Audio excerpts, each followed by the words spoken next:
Welcome to the 1986 heavyweight bout between Mike Tyson and James Tillis in Glens Falls, New York. Let's now join our ringside announcers. And now, here comes 19-year-old Mike Tyson as he emerges from his locker room and comes toward the ring. You will note one of the characteristics which sets Tyson apart. He wears no robe. He wears no socks with his boxing shoes. He says that makes him feel more like a warrior, more like a gladiator as he entered the ring. He'll be 20 years old on June 30, can eclipse Floyd Patterson as the youngest heavyweight champion of all time if he wins the title anytime before May 5, 1988. And there is already discussion behind the scenes in boxing of a possible match between Tyson and WBC heavyweight champ Trevor Berbick as early as December of this year. But first, he must get by this fight against James "Quick" Tillis. And we'll be back for round one right after this. Back in Glens Falls, New York, as you look at the tale of the tape between these two heavyweights, the significant stat there, both fighters entered the ring somewhat lighter than in their more recent appearances. Tyson, in his last fight against Steve Zowski, was over 220 pounds, today at 215. And Tillis, in his most recent bout with Terrell Biggs on January 25, fought at over 214 pounds. Today he is 207 3/4. The referee is Joe Cortez. There are 3 judges who will score the fight on the round system with supplemental point scoring in case of a draw. 3 knockdown rule is in effect. No standing 8 count. The mandatory 8 count is in effect. Tyson in the black trunks and James "Quick" Tillis in the white. Customarily, Mike Tyson does not feel his opponents out in round one. He tries to take them out. He tried to take "Quick" Tillis out with that first punch he threw, and Tillis showed why he may be a little bit different. He moved right out of the way of it, and Mike missed by quite a bit. The key to the fight will be Tyson cutting off the ring and pinning Tillis in corners and on the ropes like he did right there. "Quick" Tillis is 7 pounds lighter than when he fought Terrell Biggs. That would indicate, the look of him would indicate he's in much better condition. I think the postponement allowed him to get in better condition, will allow him to move more. The question is, how long can he move? His record is he's dangerous early, Jim. Can hurt you with either hand early in a fight, but has always faded and tired badly.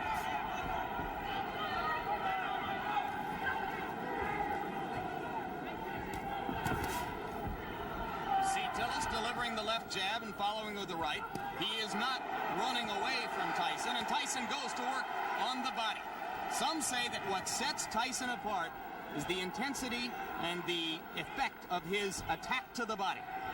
It is amazing to see such a young fighter understand so well the importance of body punching. Generally, it takes a veteran to understand that by punching to the body, you can take all that movement away from James Tillis, and that's what Mike Tyson plans to do. You saw Tyson with the left hook splitting Tillis' guard and getting the punch through moments ago as he had Tillis in the corner.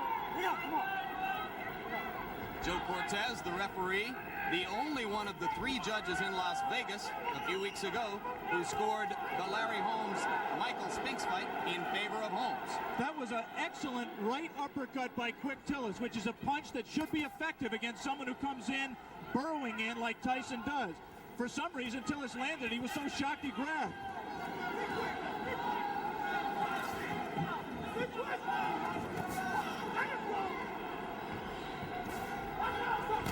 Quick Tillis cannot, in my opinion, win a decision in this fight, Jim. He has to try to take Tyson out while he's fresh. You see that Tillis grabs Tyson behind the head when he ties a fighter up. He customarily does it by tying them up behind the head. That will not deter Tyson from flailing away at the body, as he did right there.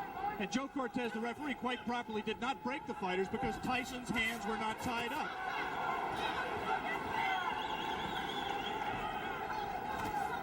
Again, the right uppercut just missed that time by Tillis. Late in round one, a round in which Tillis has not acquitted himself too badly, as he has managed to stay away from Tyson's thunderbolts, although he just took a right hand. We'll be back.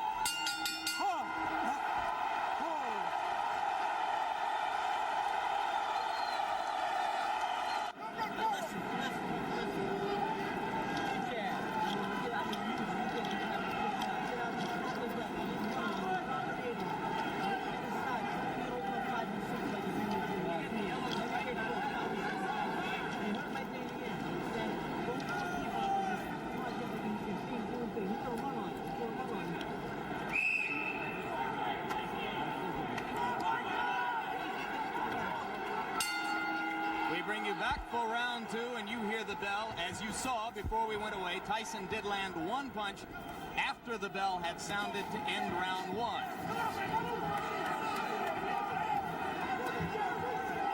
Most people in boxing, if they're looking for a way to beat Mike Tyson, believe it will be done by a fighter who is able to move and punch effectively on the move, as Henry Tillman did in winning 2 fights from Tyson in the Olympic trials as amateurs. All right, bring out clean punch. Tyson just landed 2 solid left hands.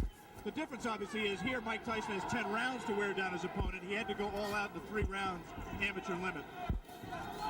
Lost to Tillman in the Olympic trials. Right hand lands flush on the cheek of Quick Tillis, but that was an extended right hand. He was not in close enough to do maximum damage. Yeah, but he's not letting go of Mike Tyson. He might be shaking his hand, which generally means that he was hurt by the punch, even though it was, as you say, extended.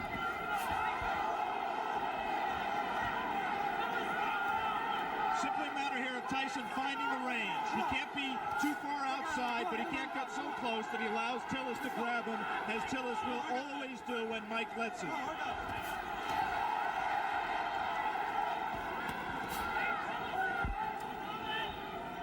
Tyson can be hit. He was openly disappointed with the number of times that Steve Zowski landed on him in his last fight. Any custom auto-trained fighter prides himself on his defense. And Mike really was disappointed that Zowski hit him with some right hands, really silly right hands that he should not have been hit with. It was just a loss of concentration. The right hand by Tillis was blocked there. A jab by Mike Tyson, a rare punch for him in his first 19 fights, a punch that he is smart enough to know that he's going to need if he's going to move up to world-class competition. He's been using it more in training and says we'll see a lot more of it in this fight. He just tried it there until Tillis knocked down 2 of them.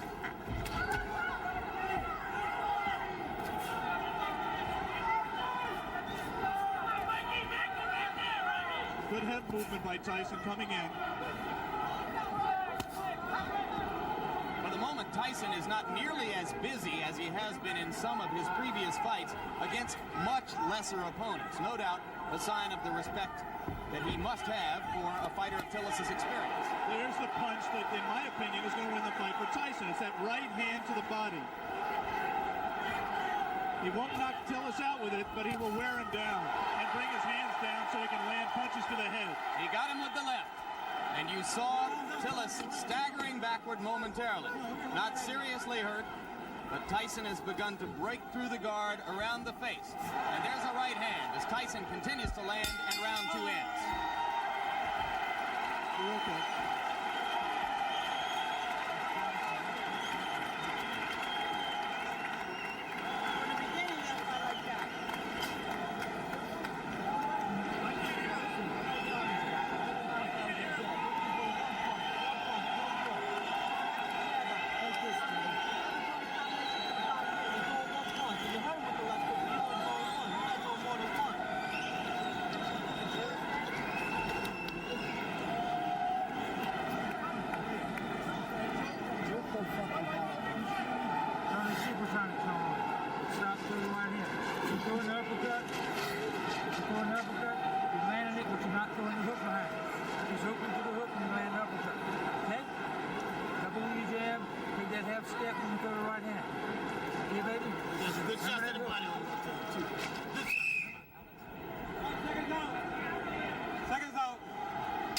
Back in Glens Falls, New York for the beginning of round 3. More than 8,000 people here in the Glens Falls Civic Center. Almost all of them rooting for the fighter that Upper New York State thinks of as its own Mike Tyson. Right now, all of the aggression is out of Mike Tyson. He is keeping his distance. He's trying to learn how to box with James Quick Tillis. It is not, or has not been to date, his fight. So if Quick Tillis has done nothing else, at the present time, he's taken Mike Tyson out of his game plan. Tillis tying Tyson's left arm up there. Tillis' trainer and co-manager Bo Williford said that he had been working with him for the last 6 weeks on tying locking up Tyson's arms. But that time, Tyson got the left hand through again after ducking a Tillis punch. Just one punch for Mike, and that's not typical. He has to put punches together when he gets inside. Keep busy. Outstrength Tillis on the inside and let his hands go. He is being considerably more careful than in his previous 19 appearances. Remember against Jesse Ferguson, that look at the hand speed by Tyson. That's one of the things that's astonishing, to see a man of this size and this build with such quick hands. We'd like to alert our local stations along the line that we'll be taking a station break right here at the end of this round, round 3.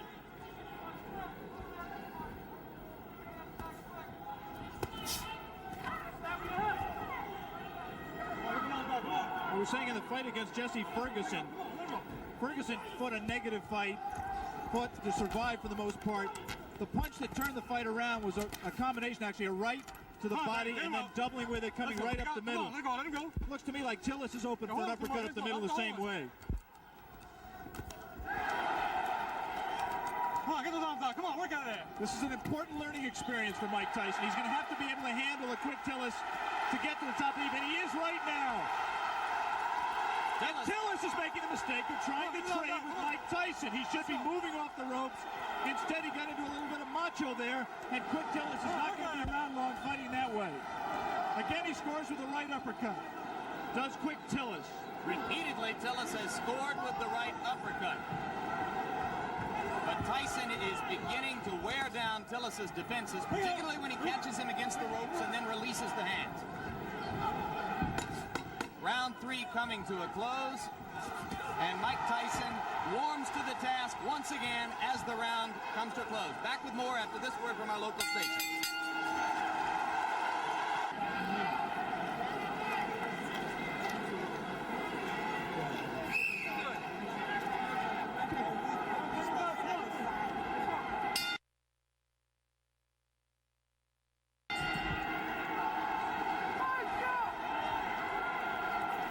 Beginning of round 4, Jim Lampley with Alex Wallow in Glens Falls, New York. If you are scoring in rounds, as they do here in New York State, I had the first round even and have given rounds 2 and 3 to Mike Tyson. Right hand lands on the point of the chin, but he didn't get all of it. And a good left hook by James Tillis. And again, inexplicably, Quick Tillis grabs after he scores the best punch he scored in a couple of rounds. He should put punches together, punch in combination, and he might give Mike Tyson more trouble than he wants. He also can't lunge in with that left hook like that because he's going to get caught. And having felt what Tillis has to offer in the way of the uppercut and that one left hook which scored, Tyson now appears to be a little less shy about stepping up inside. Tillis is landing punches. He's landing hard punches, and interestingly, Mike Tyson is taking them. I mean, he doesn't want to get hit with them, but one of the questions about him, as it is with all developing fighters, is can he take a punch?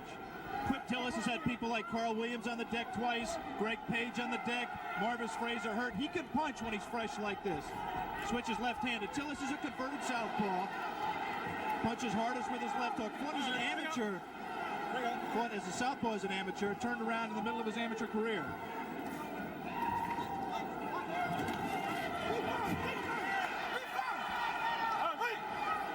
Both of those left hooks missed slightly for Tyson.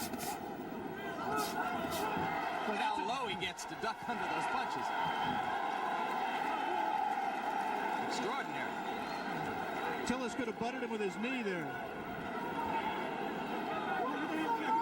Right now, Mike Tyson is having problems solving James Quick Tillis.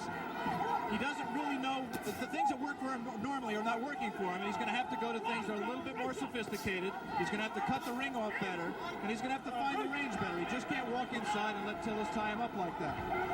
Has to let his hands be busier, and at the same time avoid getting hit himself. As for Tillis' chin, you might note that a long time ago in 1981, he went 15 rounds with the very dangerous puncher Mike Weaver, largely by staying away. But on the other hand, he suffered a technical knockout in the first round against Tim Witherspoon 2.5 years ago. You'd have to say that is a fluke, the loss to Witherspoon. Tillis claims he slipped on some water in the corner and was distracted before he got punched. Again, he lunges in and gets caught. The left hand drops Tillis onto the seat of his pants as round 4 is coming to a close. I'm not so sure that his right foot wasn't stepped on, causing that knockdown. There was definitely a punch, but I believe that Tillis's right foot was stepped on by Tyson at the moment the blow landed. All right, let's stay right here and take one more look at the knockdown. I'm clearly wrong. That was just a clean punch. He was off balance. We said that Tillis could not lunge in with the left hook.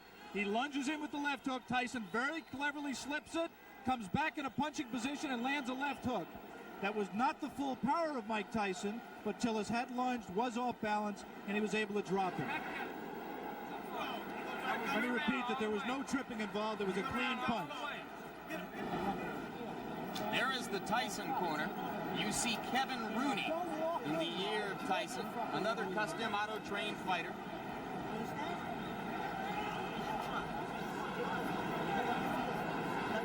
The longest Tyson bout was the fight against Jesse Ferguson. A TKO at 1 minute 19 seconds of the 6th round. Now round 5 begins here in Glens Falls.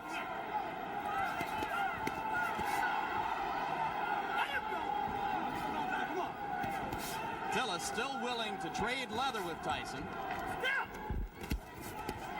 I don't think that was a punch. The knockdown punch was a punch that hurt Quick Tillis. It definitely got his attention, but he wasn't debilitated by it. It's not that was not looking. Did not look to me to be the beginning of the end. He might have learned not to lunge so badly with the left hand, though. And there you see Tyson whacking away to the rib cage with the right hand. Again, Cortez warns Tillis for holding behind the head. Tillis switches briefly to southpaw and goes back. And again, he holds behind the head. Mike Tyson is not doing his job in those clinches. His hands are free, but he isn't using them. Right there, there's no reason for Mike not to rip punches to the body. We talked about his ability as a body puncher. He has it. He just isn't using it.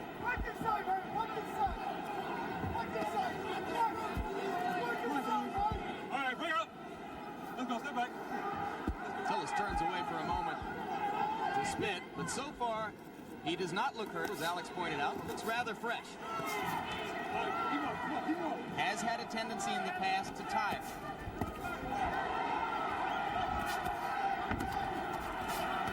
This is not a good round so far for Tyson, who is missing more punches than he lands.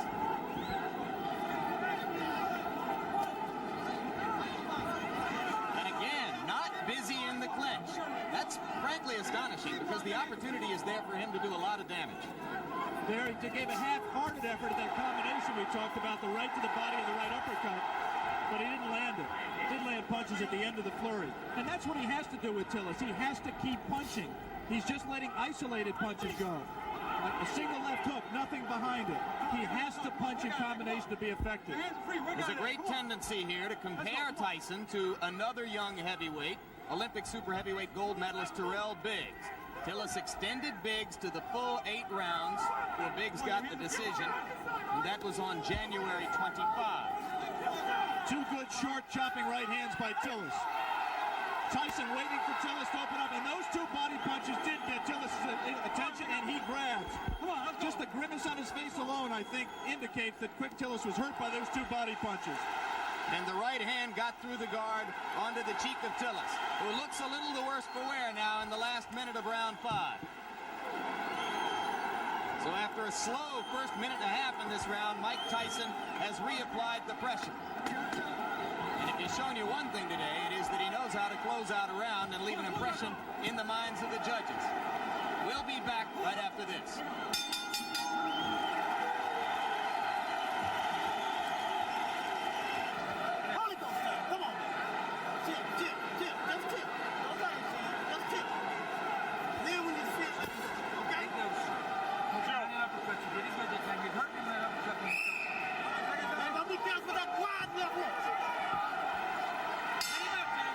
We are back for round 6. And it's a piece of trivia at best, but now Tillis has an opportunity to go farther with Tyson than any of his previous opponents if he can last past 119 of this round. Well, I think if Mike continues to fight this way, Tillis has the chance to break the knockout string. He's got to be busier. Tillis does have a tendency to tire very badly in late rounds. He was exhausted at the end of his 8-round fight with Tyrell Biggs, and this is a 10-round fight. But Mike Tyson has to throw punches that mean something and throw them in combination. Those are just arm punches. There's nothing on those punches. He's just count the number of effective punches that Mike is letting go. And they're very few. Let's go. He's just trailing Tillis around the ring. Not cutting it off effectively. Come on, work out of there. Come on, work out. Your hands. Allowing himself to get tied up, accepting clinches.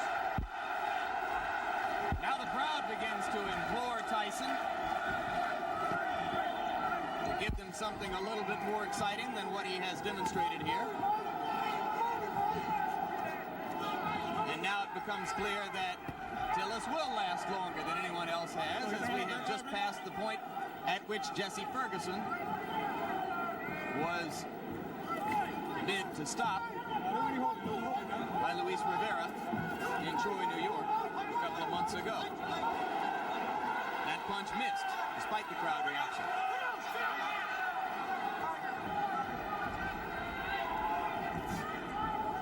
Since we are talking about the possibility of the fight going the distance, scoring at the halfway point, I've given Tyson 3 rounds, Tillis 1 round, and 1 round even. I did not score the 4th round, which is the round in which a knockdown, a 10-8 round for Tyson. I only gave it a 10-9 round for Tyson because of the fact that Tillis was dominating the round up to that point. The point system is, of course, supplemental only. The round system stands up unless there is a draw. Personally, Alex, I have it 4-0-1 for Tyson. I've not given Tillis a round.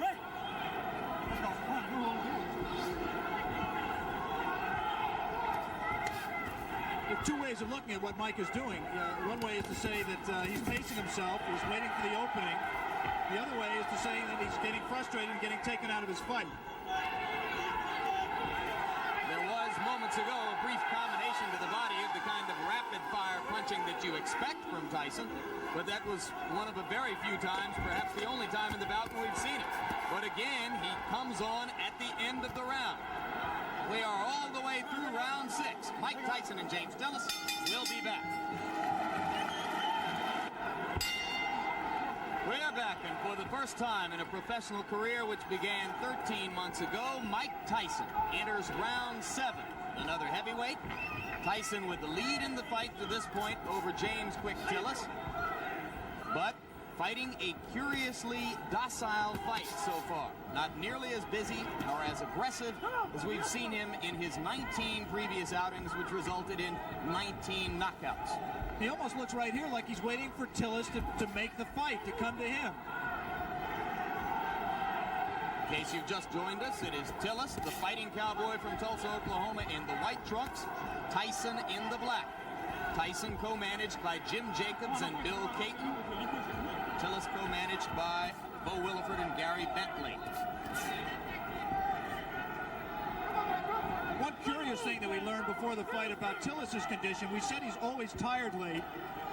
Bo Williford and Gary Bentley found out after the Biggs fight, through the doctor's examination, that James Tillis has a number of allergies. Among them, allergic to milk, citrus, and wheat, which could make things difficult for a fighter who, on the day of a fight, eats wheat cakes, drinks milk, and orange juice. We have to assume that that was not his pre-fight meal today. He actually was eating mainly cranberry juice. But it has helped his stamina, and I think he also trained harder for this fight. He realizes this fight means everything to him. He has lost 4 of his last 5. And Bo Williford told me last night that if Tillis were to be knocked out today and wanted to continue as a fighter, he would do so without the help of Bo Williford. Yeah, this is career time for James Quick Tillis. Incidentally, if you're not a boxing fan and Tillis looks familiar to him, you may have seen him in the movie The Color Purple, where he had a brief part as Henry Buster Broadnax in the juke joint scenes. Spent 2.5 weeks with Steven Spielberg and crew in Los Angeles, where they called him Dark Gable. There's a right hand by Tyson. And the uppercut. Tillis is not noticeably hurt by that punch. But he's cut. There is blood above his left eye. Exactly right. Mike was a little bit extended with the punch, did not have the proper range for full power. Now he's at the right range, though. He lands something here. This is where he can be effective. Again, not punching at the body when Tillis grabs him behind the head. Tillis landed a left. Didn't seem to faze Tyson at all.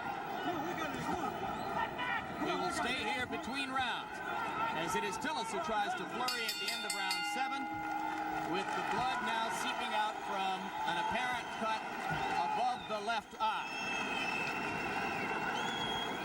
Bill Nunnery does the cuts. Well, actually, Bo Williford is doing the cut himself right now. Dr. In looking at it.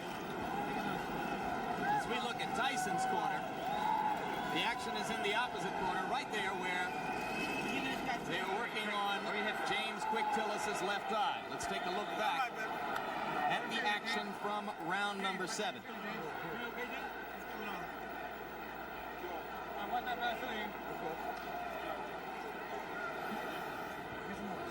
You see what Tyson did there. He scored the right hand to the body, missed with the right uppercut that we thought he could land if he kept throwing it, but continued to punch.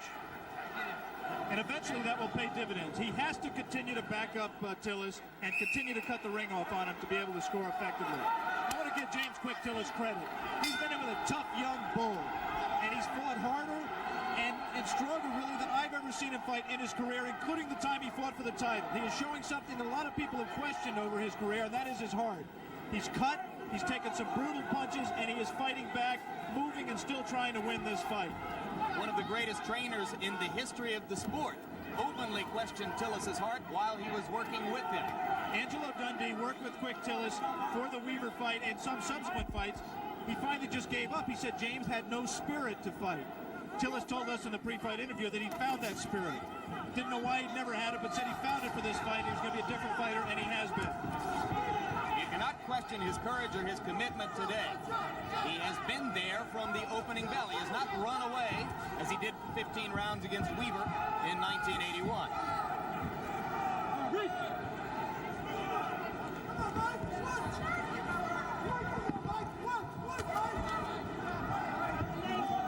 Tyson looped that right hand, and you have to wonder if perhaps Tyson is getting a bit anxious. We are into round 8. The knockout string has been a prominent part of the marketing and publicity which has surrounded Tyson's rise. It won't be quite the same if he's 20-0 with 19 knockouts. There's no question that up till now, if the fight continues this way and goes to a decision, Tyson, in my opinion, will win the decision, but the Mike Tyson mystique will suffer.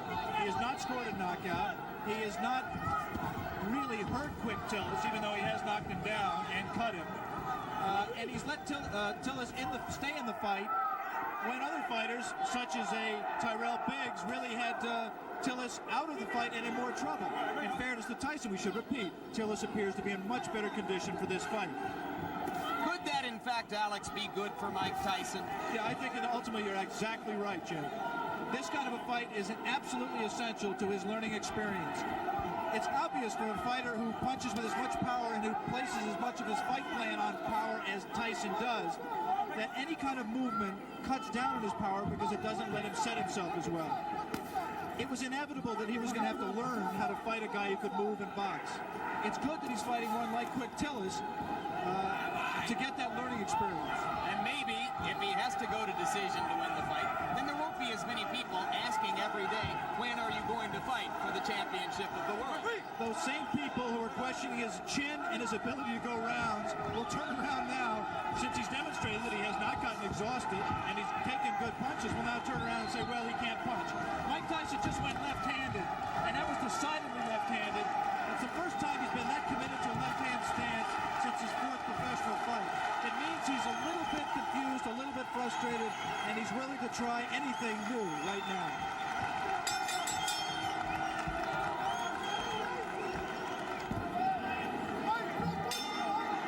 We are back in Glens Falls, New York. James "Quick" Tillis enters round 9 with 19-year-old knockout phenomenon Mike Tyson. And in Tyson's round, or in Tyson's corner between rounds, trainer Kevin Rooney was imploring him to keep punching, not to stop punching, particularly in the clinches. Come on, work on it, guys. Come on. Which is exactly what Mike just did. He was in tight, his hands were free, and he did not punch.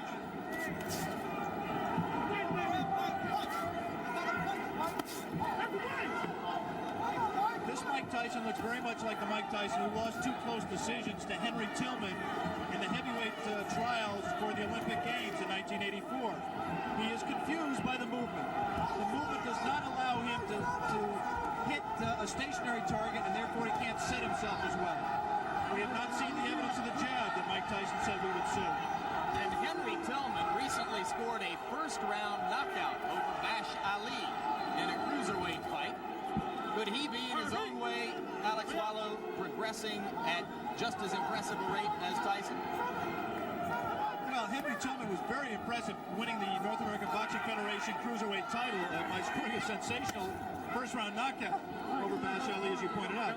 It's difficult to judge because, first of all, I haven't seen all of Henry Tillman's fights, and second of all, he hasn't fought in the same division as Mike. He's been fighting as a cruiserweight. There's not as much talent down there. It's difficult to say. I was very impressed with Tillman against Bash Ali.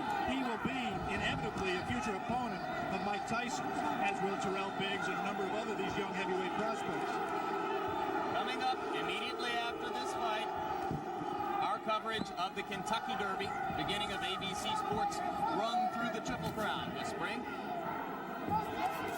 Right now we are in round 9. Mike Tyson well ahead in the scoring, or so we would judge it, against James Tillis, but looking for a knockout to keep his 19 knockout string alive. I'm not sure he is looking for a knockout, Jim. I mean, he certainly isn't fighting like someone who is. It's possible that, number one, he doesn't know how to knock Tillis out. Tillis has presented a problem to him in terms of power punching that he can't solve. But secondly, it's also possible that Mike Tyson is interested in how he is going to react to fighting rounds.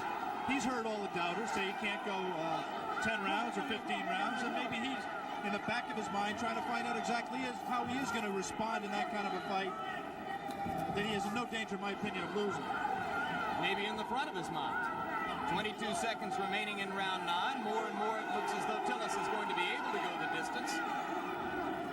And Tyson again is not busy during the clinches when his hands are free and he has a chance to punch. Landed a right hand on Tillis' nose, but again from a long enough distance that it didn't damage Tillis. We have gotten to the end of round 9. We'll be back for the closer after this. We are back in Glens Falls, New York, round 10. The crowd tries to liven itself up, try to provide some encouragement to Mike Tyson. Most of them have come here today hoping to see a knockout, and frankly, expecting to see a knockout. Tyson tries to deliver with the right hand and steps in and throws the left. Tillis again ties him up.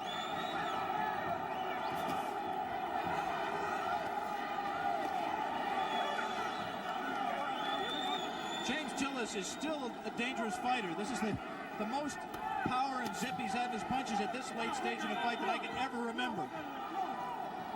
Tyson knows it, and I just don't think he's going to take any unnecessary chances. You could be sure he wants to keep the knockout string alive. But he also is just not going to take any unnecessary chances. He wants to win a decision, win a fight. He'll be 20-0, still undefeated, and in his mind, I think, still well on his way to a heavyweight championship. Could Tillis have revived his career somewhat, even with a loss, if he stands up? Well, this certainly is a respectable showing, and there certainly will be notoriety to the man who broke Mike Tyson's knockout string, especially if Mike resumes the knockout string after this fight. Always difficult to know why a crowd is booing. You can't psychoanalyze 8,000 people. I think it's possible that they're disappointed in Mike's performance. They came here wanting to see him do what he's done in his previous 19 fights, and he doesn't appear at this point to be going all out to satisfy them. Landed the left hand, but Tillis stood right there. Cut is no longer a problem. It has been effectively stopped. Tillis comes straight in.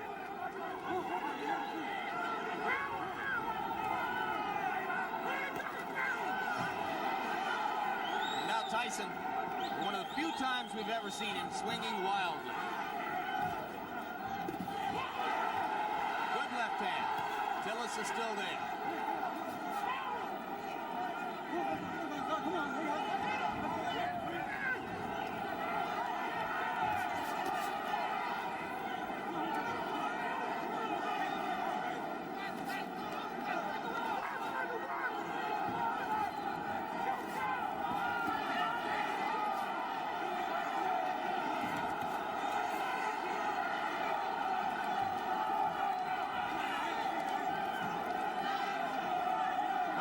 Very little doubt about the decision here. The scoring might be slightly different in Tulsa, Oklahoma.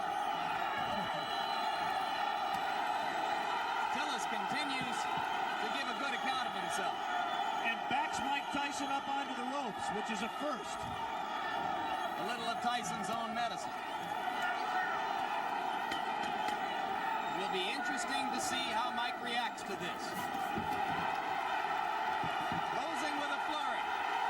The bell is going to sound.